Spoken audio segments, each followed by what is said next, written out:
जमशेदपुर प्रखंड की केवड़ाडूंगरी पंचायत के आहारगुट्टू गांव में पोटका विधायक संजीव सरदार ने 1.2 किलोमीटर लंबी सड़क का सोमवार को शिलान्यास किया।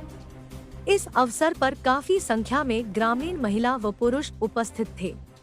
विधायक ने नारियल फोड़कर कार्य का विधिवत शुभारंभ किया। बता दें कि यह सड़क मुख्यमंत्री ग्राम सड़क योजना के अंतर्गत बनेगी, जो यूसीएल तुरामसी पश्चिमी गेट से डूंगरी टोला आहारगुट्टू होते हुए घोड़ाडंगा तक जाएगी।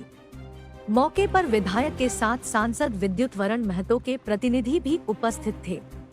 इस सड़क के बन जाने से लोगों को काफी सहूलियत होगी। सड़क का शिलान्यास होने से लोगों में काफी खुशी है। विधायक संजीव सरदार ने बताया कि चुनावी वादा के तहत इस सड़क की अनुशंसा उन्होंने मुख्यमंत्री से की थी।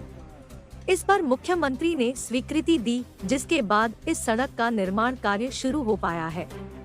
उक्त सड़क के बन जाने से मुख्य सड़क से आहारगुड्डू गांव के लोगों का संपर्क सीधे हो सकेगा। उन्होंने बताया कि एक और डीपीआर बनाकर मुख्यमंत्री को दिया जाएगा। इसके तहत 2 और सड़कें बनेंगी।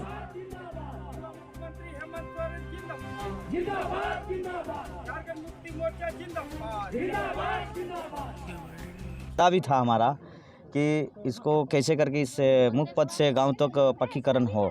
आज अनुशंसा करके माननीय मुख्यमंत्री जी को हम लोग दिए थे और माननीय मुख्यमंत्री जी ने मुख्यमंत्री ग्रामीण सड़क योजना अंतर्गत आज ये सड़क देने का काम किए हैं। और हमें लगता है इस सड़क होने के साथ साथ और एक और डीपीआर हम लोग बना के देने का काम किए हैं, जो इस क्षेत्र से सुंदरनगर लील डूंगरी चौक होते हुए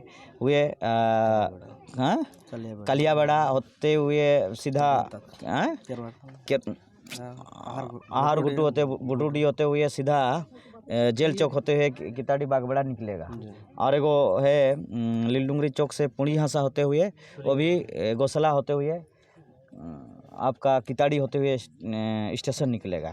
ये हम लोग रिंग रोड दिए हैं और ये अति जल्दी है। ये सब भी काम धरातल पे उतरने का काम करेगा। कितना किलोमीटर तक की है? ये तो अभी प्रकलन बना है जो लगभग 7 किलोमीटर है। उसके बाद प्रकलन बना है, उस आधार पर कम होगा।